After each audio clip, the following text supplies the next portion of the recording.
ব্যবহৃত হইতো রাজনীতিবিদের হাতে, তারাই এগুলা সূত্রামি একটা পর্যায়ে যে এইগুলা তাদেরকে অনেক নিরীহ মানুষদেরকেও সন্ত্রাসের আওতায় তারা বানিয়ে দেওয়া হয়েছে। তার কথায় মিথ্যে নাটক সাজিয়ে মামলার তালিকায় যুক্ত করে কারাগারে পাঠানো হতো অনেক নিরপরাধ মানুষকে, যার নেপথ্যে ছিল বিগত সরকারের পুলিশ বাহিনী। ক্যামেরার সামনে কথা না বলার শর্তে আরেকটি ঘটনা তুলে ধরেন ভুক্তভোগী পরিবারের আরেকজন সদস্য। তাদের যে সন্ত্রাসী যে লিস্ট আছে এটা শতভাগ যে 100% বস্তুনিষ্ঠ এবং 100% যে সত্য সেটা বলা যাবে না।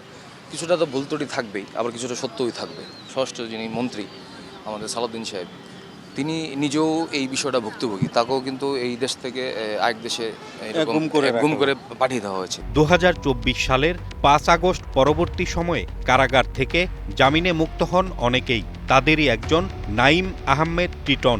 গেল মঙ্গলবার রাতে রাজধানীর নিউ মার্কেট এলাকায় দুর্বৃত্তের গুলিতে খুন হন তিনি। কাণ্ডটা শুরু হয়েছে বসিলা গরুর হাটে শিডিউল পিচিয়ালালরা গরুর হাটে শিডিউল কিনছে, তারপরে যে মারা গেছে টিটন ভাই সেও গরুর হাটে শিডিউল কিনছে।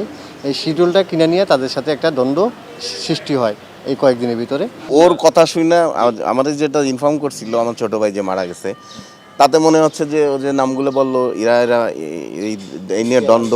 এ ঘটনায় রাজধানীর নিউ মার্কেট থানায় হত্যা মামলা দায়ের করেন টিটনের ভাই। এজাহারে বলা হয়, গরুহাটের ইজারার দ্বন্দ্বে শীর্ষ সন্ত্রাসী পিচ্চি হেলাল সহ আরও 8 জন হত্যাকাণ্ডে জড়িত। যদিও মুঠোফোনে গ্রিন টিভিকে দেয়া সাক্ষাৎকারে পিচ্চি হেলাল দাবি করেন টিটন হত্যায় তার কোনো সম্পৃক্ততা নেই। বেসিক্যালি টিটনের সাথে আমার সম্পর্ক ভালো ছিল, সম্পর্ক কখনোই খারাপ ছিল না। টিটনের সাথে সম্পর্ক খারাপ ছিল ইমনের।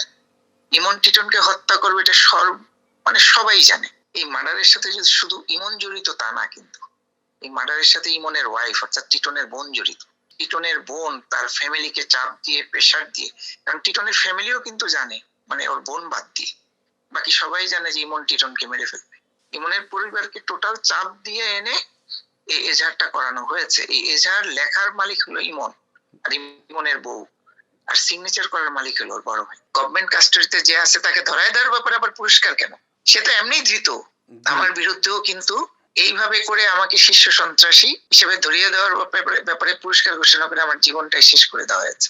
এদিকে ডিবি প্রধানের দাবি, হত্যাকারীদের চিহ্নিত করা হয়েছে, দ্রুতই তাদের গ্রেপ্তার করা হবে। কয়েকজনকে চিহ্নিত করেছি, আমরা তাদের ব্যাপারে তথ্যপত্র সংগ্রহ করতেছি। ইনশাআল্লাহ এটা আমরা খুব সহসাই হত্যাকাণ্ডের রহস্য উদ্ঘাটন করতে পারবো। সন্ত্রাসী, সিসকে চোর অথবা সাধারণ মানুষই হোক না কেন, একটি হত্যাকাণ্ডের প্রকৃত রহস্য উদ্ঘাটন করবে আইনশৃঙ্খলা বাহিনী, এমনটাই প্রত্যাশা সকলের। Hasan Zakir, green news, Dhaka.